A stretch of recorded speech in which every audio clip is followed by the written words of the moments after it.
सनीला तेरी फ्रेंड है? पहले बात कर लेते हैं कि पेपर कैसे लिखते हैं। किसी के पास में 21 या कुछ है देना। सबसे पहले पेपर का प्रेजेंटेशन, दूसरा पेपर में वो तुझसे क्या एक्सपेक्ट करता है। पेपर है उसके अंदर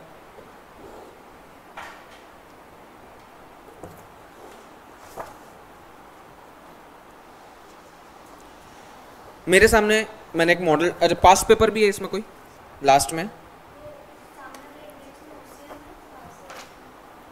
सामने वाले इसमें, अच्छा इसमें हर पेपर का है क्या?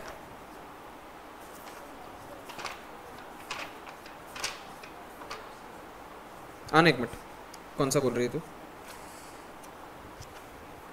मेरे को ओसीएम का चाहिए। तो पेज नंबर 162।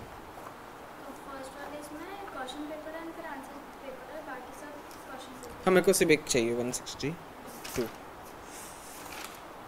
ये वाला।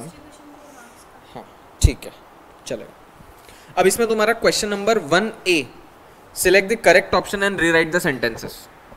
ठीक है, ये होता है। अब अज्यूम करो, अज्यूम क्या तुम देख ही लो।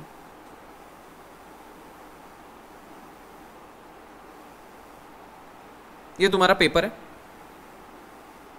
यहां पे तुम्हारा कॉलम होता है, यहां पे ना तुमको एक बड़ा सा बॉक्स होता है जिसमें तुमको लिखना पड़ता है question number 1, question number 1, question number 2। वो बड़े वाले बॉक्स में तुम्हारा बड़ा नंबर आता है। अब इस क्वेश्चन नंबर 1 में ए पार्ट है, वो ए पार्ट इधर ही आएगा, और इस ए पार्ट में फिल इन द ब्लैंक से basically choose the correct option है। तो इस चूज द करेक्ट ऑप्शन में टोटल मेरे पास में 5 है, तो उसमें दिया है 1 2 3 4, कैंसर वाला 1 2 3 4। अब ये 1 2 3 4 में किधर लिखूं, ए के नीचे या ए के बाहर? ए के बाहर मत लिखो, ए के बाहर। इसी के नीचे लिखो 1, इसी के नीचे लिखो 2, इसी के नीचे लिखो 3, इसी के नीचे लिखो 4। कॉमन प्रैक्टिस है, तुमको बाहर लिखना है गलत नहीं है, बट कॉमन प्रैक्टिस एक रैंकर या जो भी जिसने आउट ऑफ मार्क्स लाया होगा उसने यही पैटर्न में लिखा हुआ है, तो तुम भी यही पैटर्न फॉलो कर सकते हो। ठीक है, अब तुम सोचोगे कि सर एक और कॉलम बढ़ा देते हैं, जिससे 2 फायदे, एक तो ये 1 का 1 इधर दिख जाता है, दूसरा पेज का वेट थोड़ा कम हो जाता है, तो आंसर अपने आप थोड़ा बड़ा हो जाता है। चलेगा।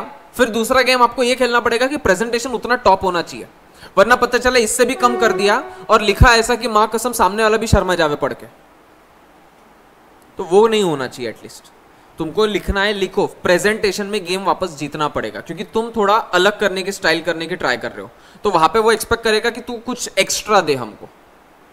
अब रीराइट द सेंटेंसेस नाम लिखा हुआ है, तुमको CS की आदत होगी कि तुम सिर्फ इसका ऑप्शन लिख कर आ जाओगे। जैसे फर्स्ट में है dash policy covers all types of risk of a vessel when it is anchored at the port for a particular period of time. Option है पोर्ट रिस्क, वोएज या फ्लोटिंग। तो answer would be float risk, port risk.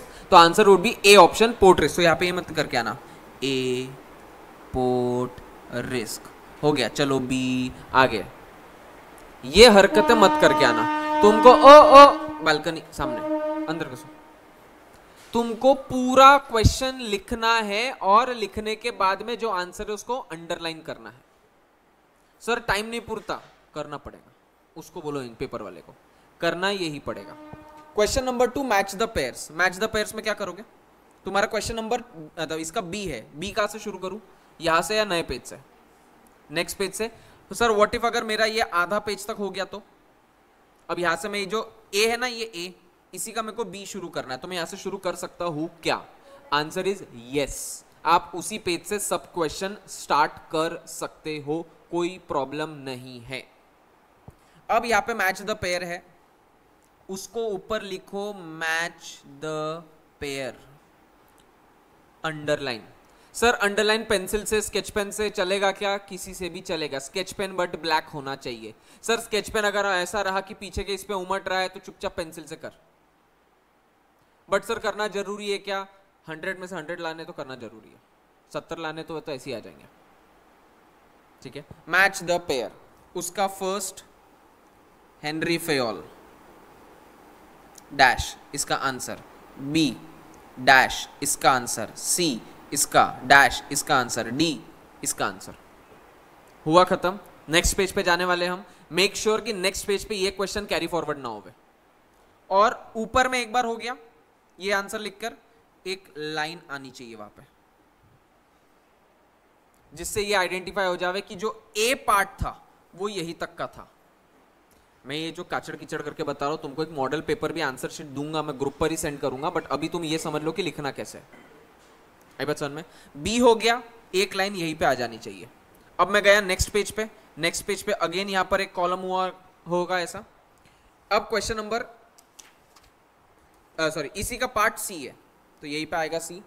Give one word phrase term which can substitute each one of the following. The principle which deals with to do work with innovative way. Principle of initiation, हाँ initiative, principle of initiative. सिर्फ लिखकर मत आना principal of initiative, तुमको पूरा line लिखना पड़ेगा और डैश करके उसका आंसर लिखना पड़ेगा। तुम सिर्फ प्रिंसिपल ऑफ इनिशिएटिव लिखकर आए मार्क्स नहीं मिलेंगे, और मिलेंगे तो आधे मार्क मिलेंगे। तुमको पूरा स्कोर करना है, तुमको पूरी लाइन लिखनी पड़ेगी और नीचे लिखना पड़ेगा। इसमें 1 2 3 4 है, 1 2 3 4 5। यहां पे एक लाइन आनी चाहिए। लाइन मैं यहां से नहीं ले रहा हूं, लाइन में यहां से ले रहा हूं। उसके बाद में D point, state whether true और false. Henry Fayol has given different techniques of management, true और फॉल्स? True Aditi, false. मैं अगेन रिपीट कर रहा हूं, Henry Fayol has given different techniques of management, principles of management. मैं techniques of management की बात कर रहा हूं, तुम्हारे लिए सब अब्बा जब्बा डब्बा है, तुम उसका लोड मत लो। फॉल्स है, सिर्फ फॉल्स नहीं लिखकर आ सकते हो, तुमको पूरा लिखना है डैश फॉल्स और फॉल्स को अंडरलाइन। नहीं तो पूरा लिखो। उसने वर्ड क्या लिखा, Henry Fayol has given that, और यहां पे लिखो एरो करके फॉल्स, और इसको होना चाहिए अंडरलाइन। एक लाइन छोड़ के सेकेंड डैश ट्रू अंडरलाइन। मतलब अगर मैं पेज पर देख रहा हूं तो मुझे पेज पर दिख जाना चाहिए कि फर्स्ट का आंसर ट्रू है, फर्स्ट का आंसर, सेकंड का आंसर फॉल्स है, थर्ड का आंसर ट्रू है, फोर्थ का आंसर फॉल्स है। मुझे सामने ही दिखना चाहिए तो मैं मार्क्स दूंगा, वरना मैं मार्क्स नहीं दूंगा। ठीक है। देन क्वेश्चन नंबर 2, ये तो मेरा यहीं पे खत्म हो गया, मेरा पेज यहां तक का था, यहां पे खत्म हो गया। क्वेश्चन नंबर 2 कहां से लिखूं?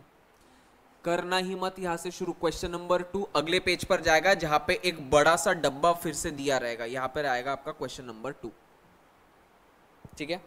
अब एक्सप्लेन द फॉलोइंग टर्म्स या concepts any four, principle of authority and responsibility, organising, e business, social responsibility, district commission, marketing mix. Explain करना है। 4 मार्क का है, कितना लिखोगे? 4 मार्क के लिए 4 पॉइंट। 4 पॉइंट अगर 5 लाइन में खत्म हो गए तो 4 मार्क के लिए आपको कम से कम आधा पेज भरना है मिनिमम, मैक्सिमम 1 पेज। 1 पेज से आगे नहीं लेकर जाना। बीकॉम का पेपर अभी अपने को लिखने को 1 साल टाइम है। अगर 4 मार्क का आता है तो 4 मार्क के लिए आता है कोई भी क्वेश्चन, अगर स्टैंडर्डाइज 4 मार्क का क्वेश्चन है तो तुमको मिनिमम आधा पेज लिखना है। सर हमारे पास कंटेंट नहीं है तो लिखना है, क्योंकि तुम कंटेंट के पीछे भागोगे, लेकिन तुमसे सामने वाला इंसान जिसका पेपर आया होगा उसने अगर बड़ा आंसर लिखा होगा और बड़े आंसर पे उसको अगर उसने 4 में से 3 दिया होगा तो तुमको आधे पेज पे वो 3 मार्क क्यों देगा? वो तुमको 2 ही मार्क देगा। गलती तुम्हारी नहीं थी, बट आदत तो उसने बिगाड़ी थी। समझ में आ रहा है क्या? तुम ऐसे एक रो में बैठे हो, तुमसे आगे 10 लोग और तुम 11th मेंबर हो, तो एग्जामिनर ने कलेक्ट करते टाइम तुम्हारा पेपर क्या हुआ, एक लिया, उसके ऊपर एक के ऊपर ऊपर ऊपर ऊपर या उसके नीचे नीचे नीचे, तो तुम्हारे से पहले उसने 20 पेपर चेक कर लिए होंगे। उस 20 पेपर के हिसाब से तुम्हारा पेपर जज होने वाला है। तुमने भली कितना अच्छा कंटेंट ड्रिवन आंसर लिखा होगा, तुमने बहुत अच्छा उसमें सब प्रेजेंटेशन दिया होगा, लेकिन अगर तुमसे सामने वाले का पेपर ज्यादा अच्छा था तो ऑटोमेटिकली तेरा डल हो गया होगा पेपर। सिंपल सा फंडा है।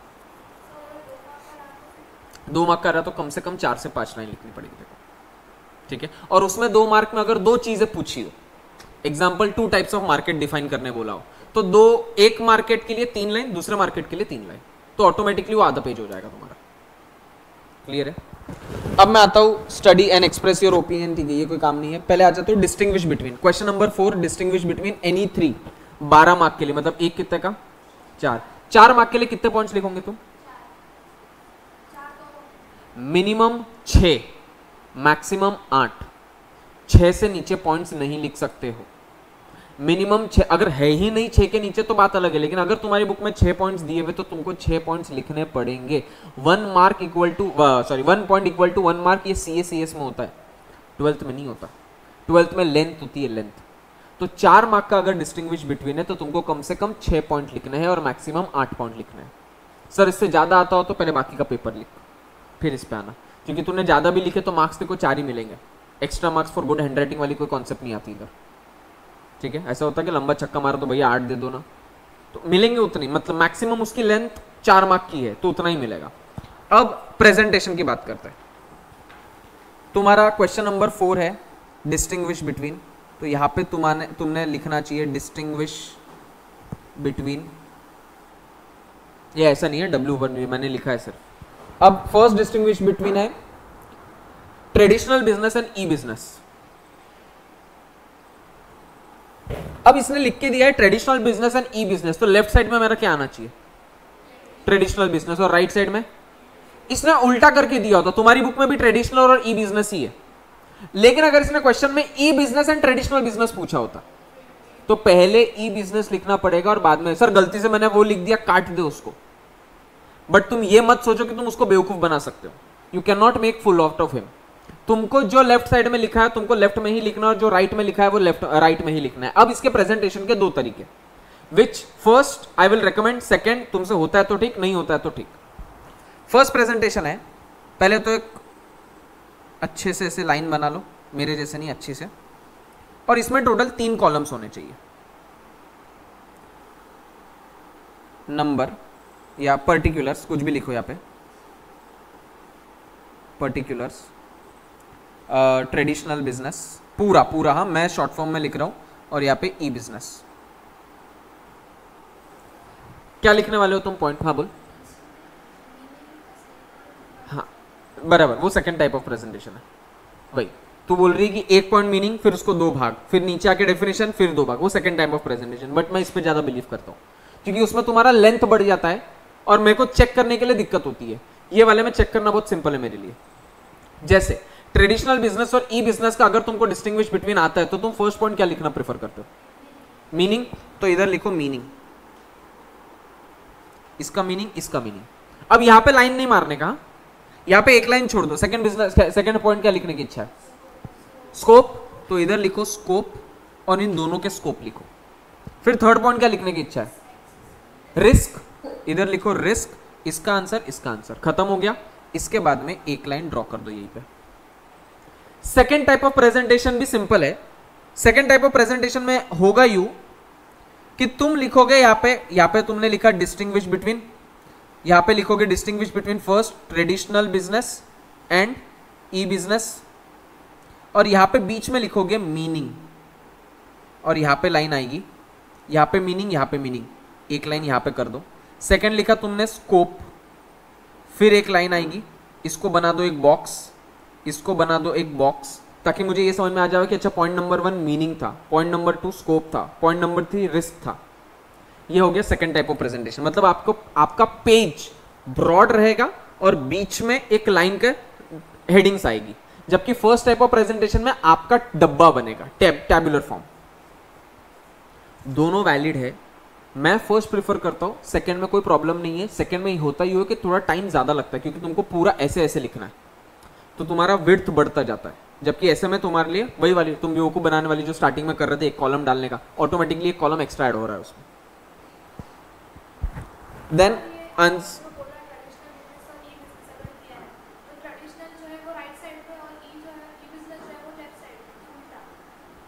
जैसा क्वेश्चन में अगर ट्रेडिशनल लेफ्ट में फर्स्ट ट्रेडिशनल दिया तो फर्स्ट ट्रेडिशनल आएगा, सेकंड ई दिया तो सेकंड ई आएगा, फर्स्ट ई दिया तो तेरा भी फर्स्ट ई आएगा, और सेकंड ट्रेडिशनल दिया तो तेरा भी सेकंड ट्रेडिशनल आएगा। ठीक है। At this point of time जब मैं क्वेश्चन नंबर 4 पर हूं, एक बार वॉच चेक कर लो कि तुम्हारे पास में टाइम कितना बचा है। टोटल नंबर ऑफ क्वेश्चंस कितने तुमको 8 में से 4 हो गए, मतलब एक्चुअली तुम्हारा 50% टाइम खत्म हो गया, लेकिन तुमको टाइम 50 से भी कम लगना चाहिए, क्योंकि स्टार्टिंग में तो ट्रू और फॉल्स और वो सब था। तो बेसिकली क्वेश्चन कितने घंटे का पेपर है तुम्हारा, 3.5 घंटा। पता है किसको कि उसमें मेरे को बताना कि अरे सर पता नहीं था। 3.5 घंटा। और लिखना कितने मार्क्स का है? 80? नहीं 100 का होता है ना सर पेपर। तो 20 मार्क इंटरनल, 80 मार्क का पेपर लिखना है तुमको। मैं 3.5 घंटे समझता नहीं हूँ, 3 घंटे समझो। 3 घंटे मतलब मिनट्स कितने? 63 जा 90 180। अरे 60 इंटू 3 180। 180 minutes for 80 marks. कितना होता है 1 मार्क के लिए? सॉरी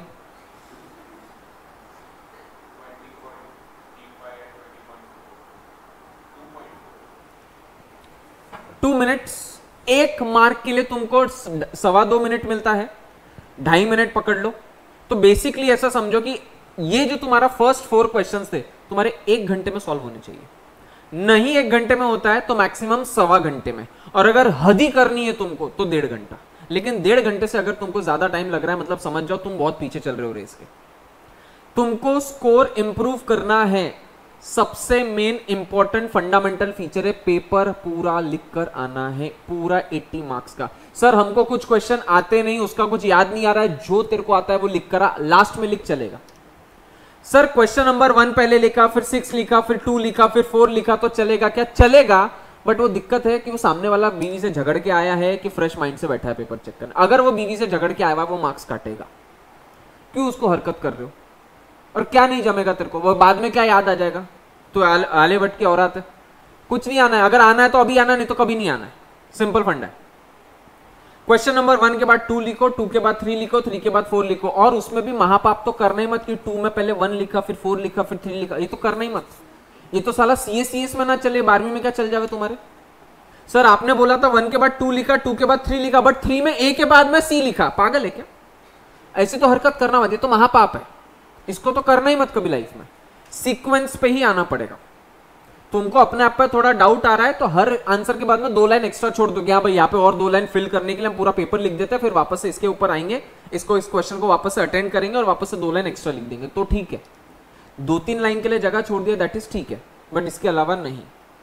सर एक आंसर हम इतना लिख रहे हैं और बचा हुआ कुछ हमको लिखना है पीछे के इस पे, तो हम पीटीओ लिख सकते हैं क्या? डेफिनेटली यस लिख सकते हो।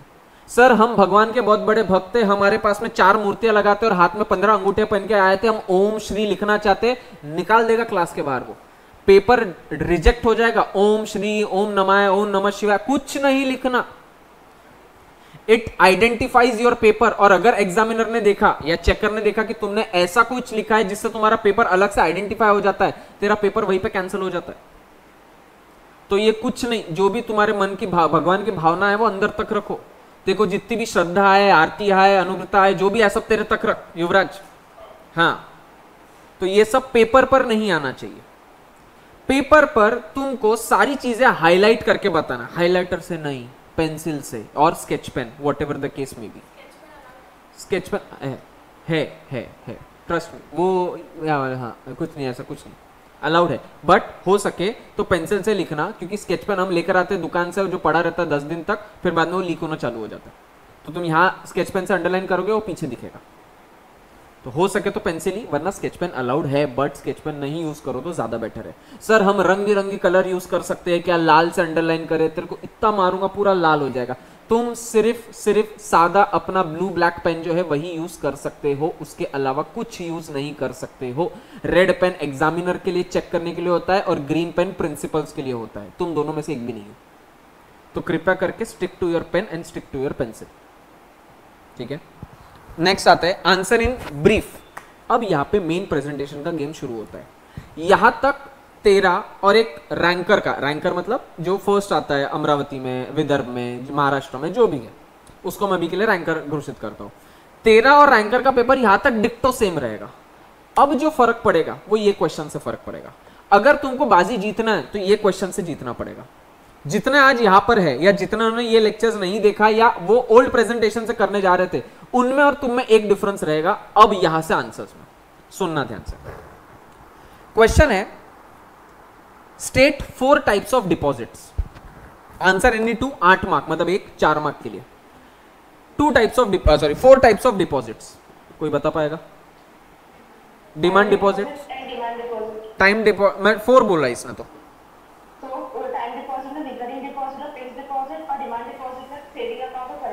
ओके, इसके अलावा और कुछ? करेक्ट। तुमने क्वेश्चन लिखा 4, ये यहाँ पे लिखा तुमने क्वेश्चन नंबर कौन सा है? 5। ये वाला क्वेश्चन नंबर 5 था, इसका ये थर्ड वाला था। 4 टाइप्स ऑफ डिपॉजिट्स। मैंने जैसा लिखा वैसा ही रहेगा। 4 types of deposits, underline. First क्या बोला? Time deposit.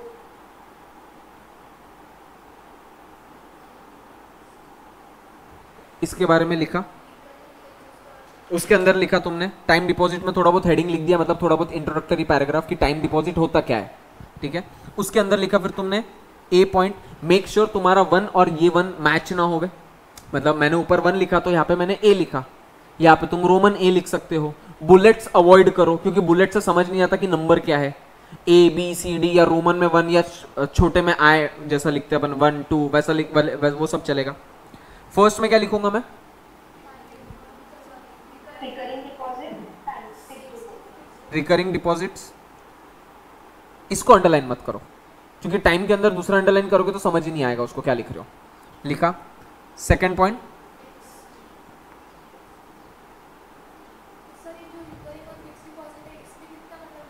इसमें कितना लिखना चाहिए? उसके लिए ये पहले बता कि ये इसमें कितने पॉइंट्स है? 2। मेन जो पॉइंट्स है वो 2 पॉइंट्स है, और दोनों मेन पॉइंट्स को अगर मैंने लिख लिया तो मेरा एक पूरा आंसर हो गया। और दोनों पॉइंट्स को मिला के मेरे को 4 मार्क का, लेकिन कितना लिखना है? 1 पेज मोटा मोटी, मतलब एक पॉइंट को आधा लिखना है। अब एक पॉइंट में और 2 पॉइंट है, तो मतलब उस हिसाब से तेरे को डिराइव करना है। तो मोटा मोटी अगर मैं रिकरिंग में 3 लाइन लिख दूं, टाइम डिपॉजिट में 1 लाइन लिख दूंगा, 1 या 2 लाइन टाइम डिपॉजिट खा जाएगा मेरा। फिर रिकरिंग में 3 लाइन लिख दिया, और फिक्स में 3 लाइन लिख दिया, मतलब 3 3 6 और 2 8, एक पेज पे 20 लाइन रहती है, और 1 लाइन बीच में छोड़ दिया मतलब 9, तेरा आधा पेज भर गया। अब सेम से नीचे पे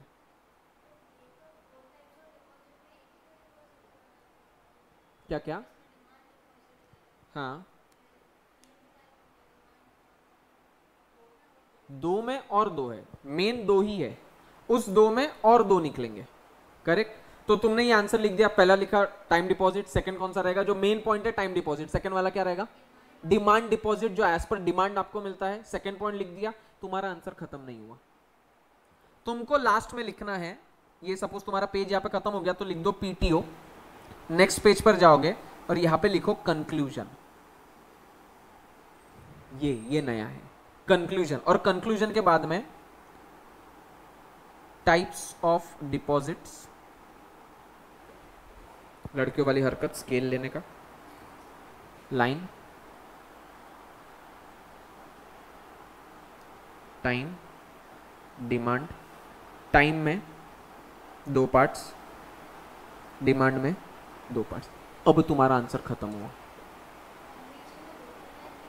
कंक्लूजन में लाइन ही नहीं लिखना है, कंक्लूजन में सिर्फ और सिर्फ फ्लो चार्ट लिखना है। किस चीज का फ्लो चार्ट? जिस चीज को तुमने पहले एक्सप्लेन किया है। फ्लो चार्ट बाद में, एक्सप्लेनेशन पहले।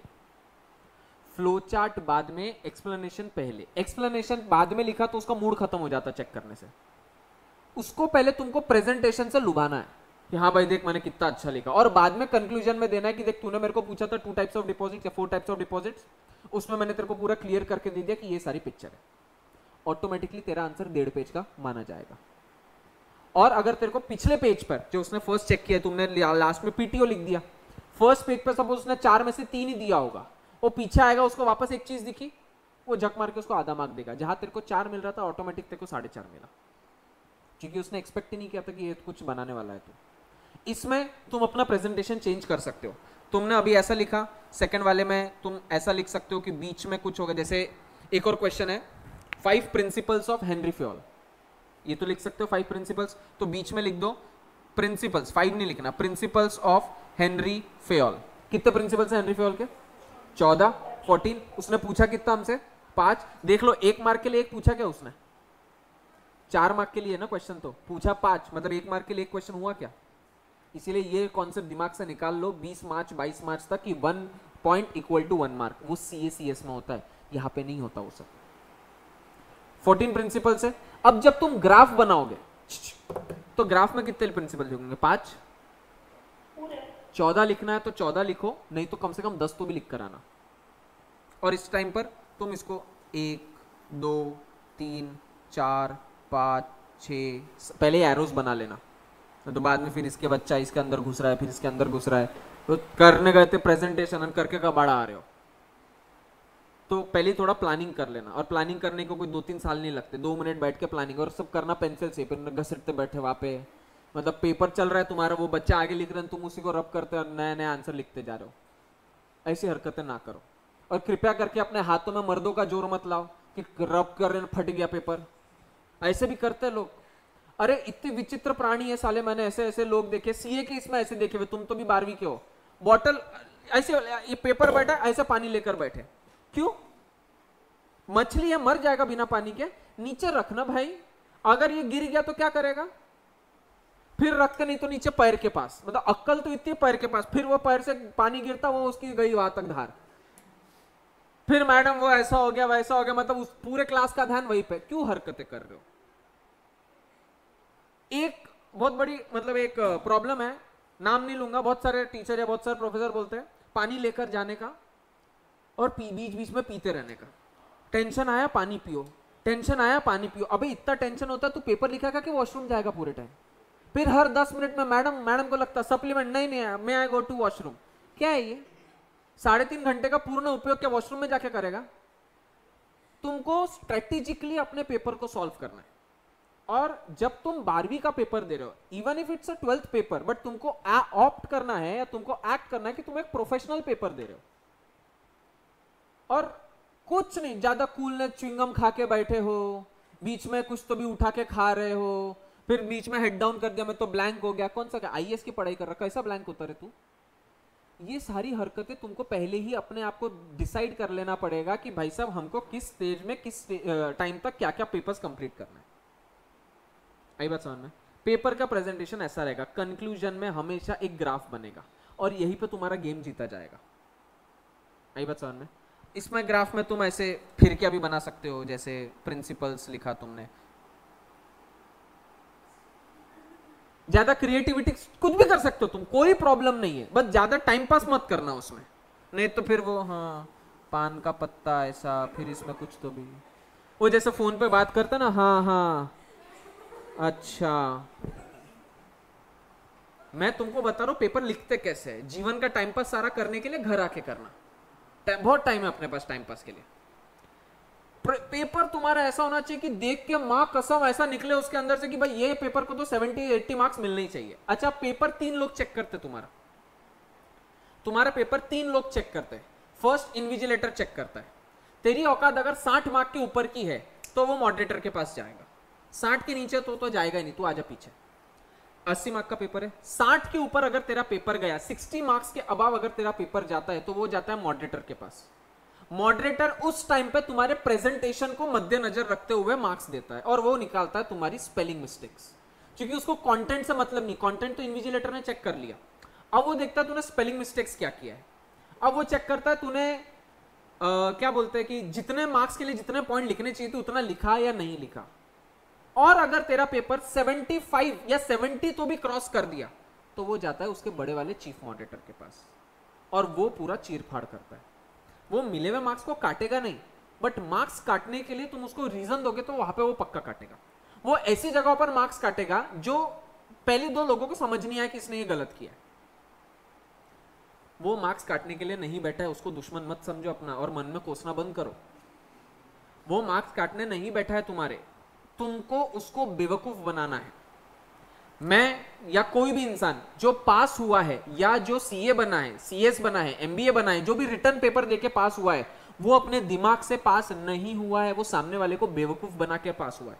क्योंकि 100% पेपर किसी को नहीं आता, बट 100 मार्क्स बहुत लोगों को आते हैं। कैसे? पागल बनाकर। तुमको उसको पागल बनाना, जो आज दिन तक तुम माँ बाप को बना रहे थे आज उसको बनाना है। सिंपल फंडा है।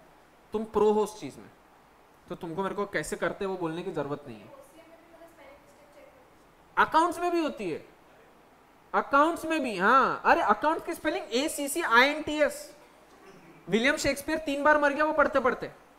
हाँ है, इसी क्लास के है। कहा जाऊं मैं टोटले TOTLE थी ना तेरी। सब चेक होता है सब, और ये मॉडरेटर चीफ मॉडरेटर चेक करता है, इन्विजिलेटर खुद ही गवार होता है, वो टोटल को टोटली पढ़ता है, तो वो मार्क्स ही नहीं काटता उसका, वो है ही गवार, उसका पॉइंट ही नहीं आता। इसके ऊपर में जो दो लोग हैं वो बोलते हैं तोतले कहां से आया इधर, वो मार्क्स काटता है। तो स्पेलिंग एरर्स चेक होती है, ग्रामेटिकल एरर्स भी चेक होते हैं। आई बिन डूइंग, कौन सा डूइंग, आई वॉज डूइंग, कुछ तो भी भलता भटीचर लिख कर आते साले कुछ तो भी। अब तुम, मैं ये नहीं बोल रहा कि तुम एक दिन में उसको सही कर दो, लेकिन अगर तुम कॉन्शियस माइंड से लिख रहे हो, तुमको समझ में आ रहा है कि यहाँ पे कुछ तो भी कंफ्यूजन है, कंस्ट्रक्शन का वर्ड चेंज कर दो, कुछ और वे में लिख दो उसको।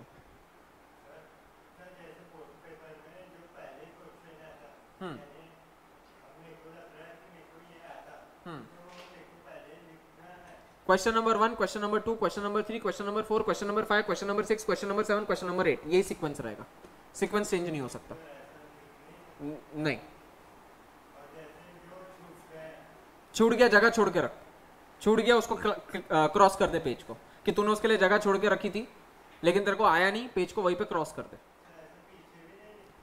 लिख सकता, लिख तो सब कुछ सकता है, वो इन्विजिलेटर के हाथ में गेम चले जाता है, उसको मार्क्स देना है तो वो देगा, उसको नहीं देना है वो नहीं देगा, सिंपल फंडा है उसका।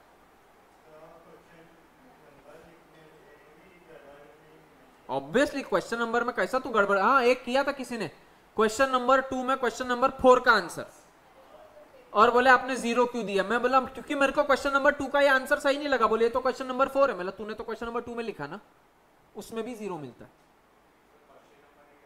क्वेश्चन नंबर ही नहीं डाला, तो फिर कैसा मार्क्स देगा वो ये समझेगा कि तू पिछले क्वेश्चन कंटिन्यू कर रहा है अभी भी। कुछ नहीं, तू एरर करेगा वो मार्क्स काटेगा, अब वो कितने ब्रूटली काटेगा वो उस पर डिपेंड करता है, वो मार्क कितनी खाया बीवी के हाथ से, वो 2 काटेगा या 4 काटेगा, उसके दिन कैसा गया वो उस पर डिपेंड करता है, बट वो मार्क्स तो पक्का काटेगा। और तुम समझो तुम वहां पेपर पास होने के लिए नहीं दे रहे हो, पास तुम अभी होते हो, 50 मार्क लाना कौन सी बड़ी बात है, कॉमर्स हो तुम, साइंस के बच्चे थोड़ी हो, ओहो 50 मार्क मिले, काहे के 50 मार्क मिले भी, 98 की तुमको इज्जत है क्या 10वीं के, फिर ये 12वीं के 50 मार्क की भी उतनी इज्जत है, तुमको स्कोर लाना है, वो लाना है 95 या 90 प्लस की बात कर रहा हूँ मैं, ये जो भी मेहनत है ये 90 प्लस वालों के लिए, 50 वालों के लिए कुछ नहीं है, 50 वालों के लिए वो कुछ भी लिख कर आवे ना, हिंदी के पेपर में इंग्लिश में लिख के आओ, इंग्लिश के पेपर में मराठी लिख कर आओ तो भी पास होता हो, क्योंकि चेक करने वाला गवार है, तुमसे बड़ा गवार है, वो पास हो जाता। 50% स्कोर करना बहुत बड़ी बात है ही नहीं, वो सीए में प्रॉब्लम आती 50 की, वो सारी हेकड़ी 50 की उसमें निकलती, इसमें नहीं निकलती।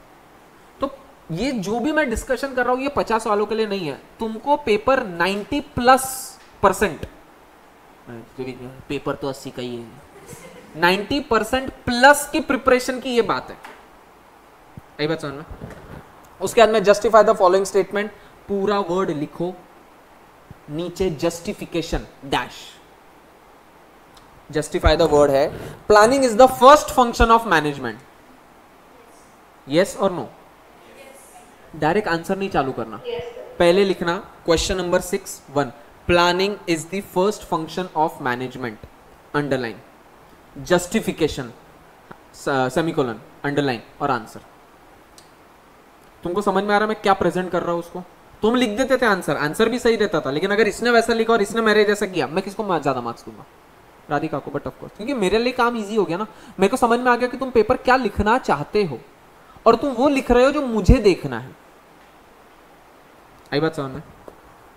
Then attempt the following, explain the utility function of commercial bank, points है इसमें, आखिरी में क्या होगा, एक ग्राफ बनेगा, ग्राफ तुम्हारे हिसाब से बना सकते हो, ग्राफ बनाते टाइम या पूरे पेपर में ये जो भी काम करना है, स्केल सब बकायदा प्रॉपर स्केल वेल से करना है, ठीक है। तुम मेरी बैच में बैठे होंगे तो मैंने बहुत बार तुमको बोला होगा कि तुमको स्केल वेल यूज करने की जरूरत नहीं, तो याद करो वो सीए की बैच थी, 12th की बैच नहीं, 12th के बैचेस में ये सब के लिए मार्क्स मिलते हैं। सर हमको कोई क्वेश्चन नहीं आ रहा, कुछ तो आता होगा, कुछ तो जनरल लिख तू, कोई प्रॉब्लम नहीं है, मन से फेंक तू, बट लिख, कुछ भी लिखना, कुछ भी मतलब कुछ तो भी मत लिख कर आ जाना, तारे जमीन पर लिख कर आ जाओगे, गाने लिख कर आ जाओगे, कुछ भी मतलब सालो पूरा मेरी शक्तियों का गलत इस्तेमाल मत करना तुम, कि वो देखकर बोले असली जैसा भाई तू ये क्या कर रहा है करके, वैसा काम नहीं करना है, बट मन से कुछ भी लिख सकते हो, नहीं तो साम दाम दंड भेद करना है, उसमें साम दाम दंड अपने पास होता है, भेद बाजू वाले का पेपर होता है, देख पूछ उसको 3 का 4 का 1 क्या है, चलेगा, अपने को स्कोर करना है, मतलब ही बनना है, मतलब ही उतना ही बनना कि वो सामने वाले बताए तो तुम भी उसको 4 बातें बताओ। बताते टाइम पूरा HUF बनाकर मत बताना, आ बेटा बैठ मेरे बाजू में, साथ में पेपर लिखते हैं, वो ले लेगा पेपर। ठीक है। सप्लीमेंट अगर यूज कर रहे हो, भगवान से डरो, सप्लीमेंट टाई करने के लिए 15 मिनट पहले रस्सियां ले लो उनसे, उनके पास टाइम पर नहीं मिलती, इतनी सी रस्सी रहती वो भी नहीं रहती उनके पास में है। तुम्हारे स्टेपलर पर आ गए क्या तुम? कौन मार देता है, तुम या एग्जामिनर? एग्जाम स्टेपलर छोड़ो, तुमको चाहिए तो घर से रस्सियां लेकर जाओ। हाँ ले लो उससे, 3-3 रुपए में 10-10 देता हूं। स्टेपलर मत मारो क्योंकि स्टेपलर कभी भी निकल जाता है। स्टेपलर पर भरोसा मत करो। तो जेरोक्स की दुकान में भी जाते तो स्टेपलर में आता, फिर उसको ठक ठक ठोक के देता तुमको, क्योंकि उसको भी पता नहीं टिकने वाला ये, और वो तुम्हारे इतने बड़े गट्ठे में जाने वाला है, और वो गट्ठे ऐसे कोई ऐसे नहीं रखते नाजुकता से, अब फेंकते वो सालों को। उस पर भरोसा मत करो। पता चला पेपर तुमने लिखे थे 10 पेज के, उसको मिला 4 ही पेज, फिर तुम बोले मार्क्स नहीं मिले हमको, कुछ नहीं कर सकते उस टाइम पर तुम। स्टेपलर पे भरोसा मत रखो। फिर उसमें एक अतिशय गवारी वाली एक हरकतें आती है लोगों की, गड्ढा करने के लिए पेन लेते और उसको घुसाड़ते। वो पेन गड्ढा करने के लिए है क्या? वो गड्ढा करके पेन आर पार निकल जाता, तुम्हारा गड्ढा इतना बड़ा हो जाता। वो सूतली लगाना है क्या तेरे को उसके अंदर? अरे कुछ डिवाइडर या चॉप वगैरह जो होता है वो लेकर जा, थोड़ी तो तहजीब रख। उसको पेपर लिखा तूने, वो गड्ढा भी कहा करते हो, उसको खत्म हो रहा है उसके नीचे, पैसे लगे तेरे को उसके, थोड़ा नीचे कर भाई, फट जाएगा कोई दिन पेपर तो क्या मिलेगा तेरे को? थोड़ा थोड़ा बेसिक सेंस लगा कर जाना। हाँ, और वो मेरा ग्रुप पीछे वाला, कंपास बॉक्स लेकर जाना, एक पेंसिल इधर, खोड रबर इधर, भाई स्केल है क्या? पेपर देने जा रहे थे, ये एग्जाम सेंटर पे मिलते हैं ना मेरे को ऐसे लोग। क्यों नहीं लेकर आए? सर मेरे पास वो एंग्री बर्ड का था, मेरे को पसंद नहीं आता, वो लेकर आना। पापा हाँ, देखो दूसरा होना पाउच, मिकी माउस का लेकर जा।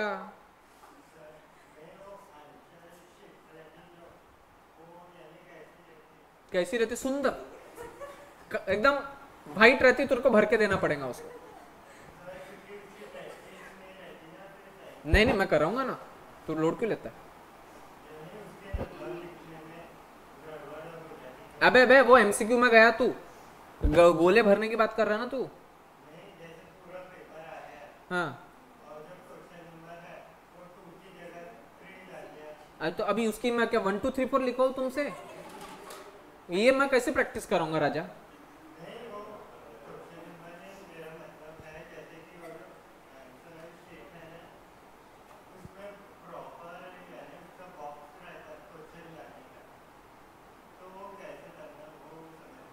बॉक्स में ऐसा डालने का? अरे नॉर्मल है, डब्बा है, इतना बड़ा डब्बा है। अरे मतलब जिसको 25 नंबर का चश्मा उसको भी दिखता हो, तो उसका लोड मत ले। ऐसा बड़ा सा डब्बा आएगा, उसमें चुपचाप मस्त क्वेश्चन 3 एकदम सर ना होता।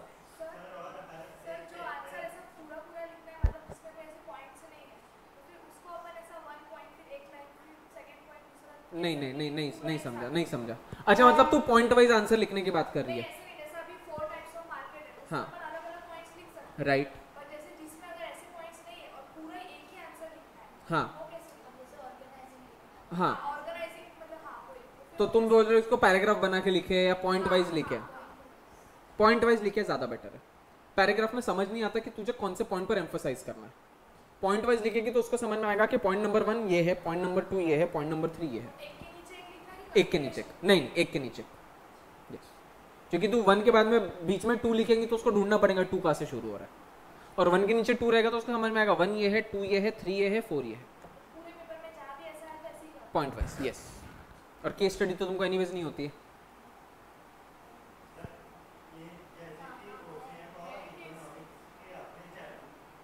हाँ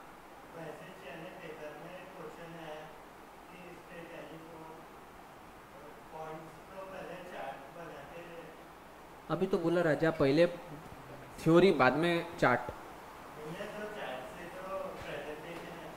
अरे हाँ मेरे मालिक, अच्छा दिखता है बट चार्ट सबसे लास्ट में रहेगा कंक्लूजन के बाद।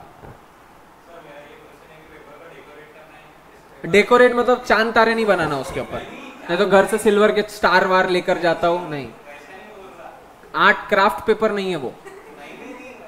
हाँ डेकोरेट मतलब सालो तुमको कुछ बोलना ना, मेरे को टेंशन नहीं आता। रुको, केस स्टडी मतलब जो सीए में हम केस स्टडी पूछते वैसा।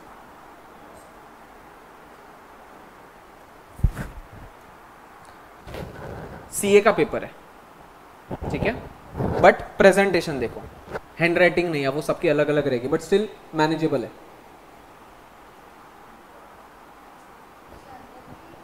उसके अंदर भी अंडरलाइन किया है, बट तुमने उतना नहीं भी किया, नहीं तो ज्यादा घिचड़ पिचड़, तुमको ऐसा लग रहा है कि ज्यादा घिचड़ पिचड़ हो रहा है तो मत करो।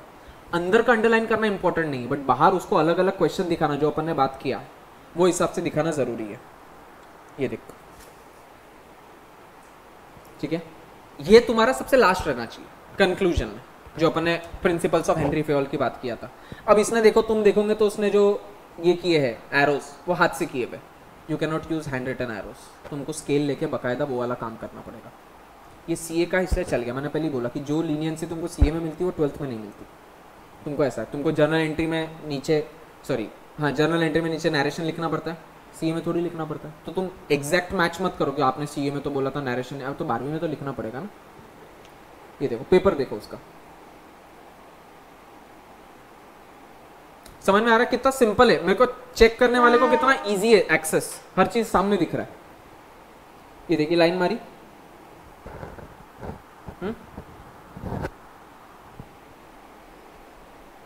ये देख, ये अलग अलग टाइप ऑफ प्रेजेंटेशन तेरे हो सकते हैं, कोई प्रॉब्लम नहीं, बात कर सकती है, लेकिन टाइम मिलना चाहिए तेरे को उतना।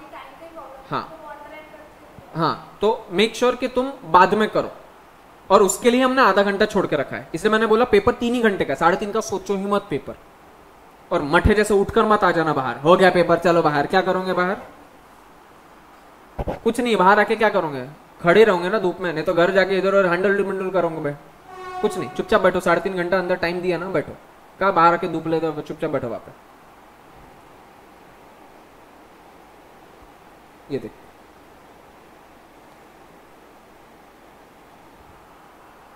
प्रेजेंटेशन समझ में आ रहा तुमको? प्रेजेंटेशन देखना है इसको सिर्फ तुमको। और ये सीए फाइनल का प्रेजेंटेशन, फाइनल मैं तुमको 12th की बात कर रहा हूं। अगर फाइनल से ये एक्सपेक्टेशन है तो 12th वालों से सोचो कितनी एक्सपेक्टेशंस होगी। ये बात सर ना, ये देख, और स्कोर देख, नहीं लड़के का है।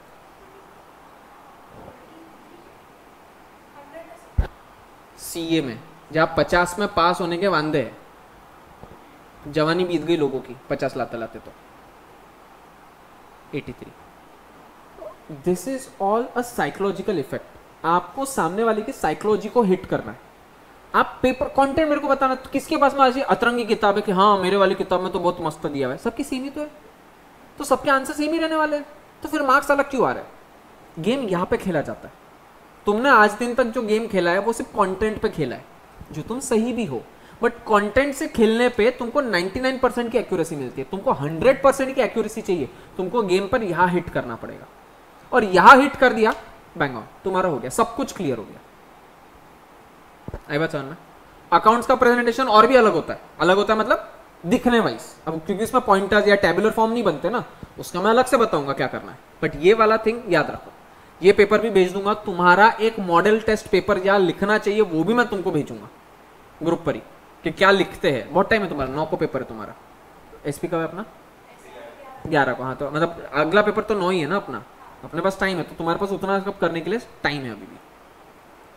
तो this is all a presentation that is required from you. बाद में answer the following, define bank, explain different types of bank. क्या लिखोगे? पहले बैंक की हेडिंग डालोगे, डेफिनेशन ऑफ बैंक, उस पर 4-5 लाइन लिख दोगे, फिर एक लाइन छोड़ के लिखोगे different types of bank, bank 1, bank 2, bank 3, bank 4। मतलब बैंक 1, बैंक 2, बैंक 3 नहीं है, जब commercial bank, cooperative bank, foreign bank, domestic bank, ये सारे बैंक्स तुम लिखोगे, बैंक लिखोगे, उसके आगे लिखोगे domestic bank, foreign bank, cooperative bank. 4-4, 5-5 point, एक लाइन के 4-4, 5-5 पॉइंट लिखे तो भी चलेगा।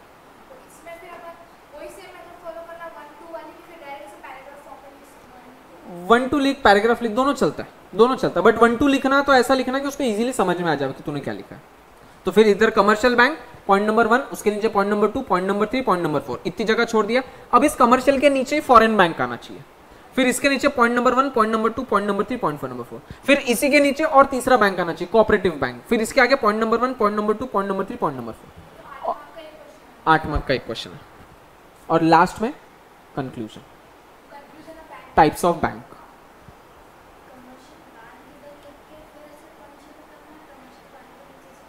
कोई भी चलेगा, दोनों चलेगा।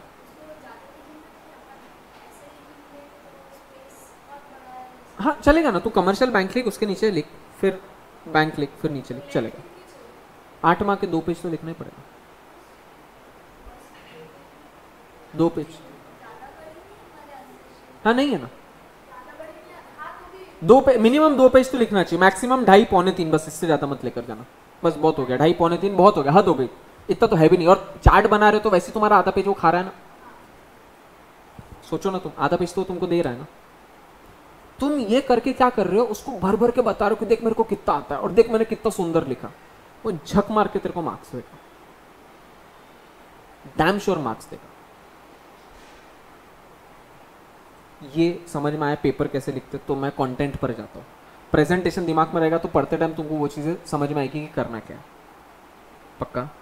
कार्तिक, तनिषा, सनीला, सिद्धि, Yes, sir. श्योर?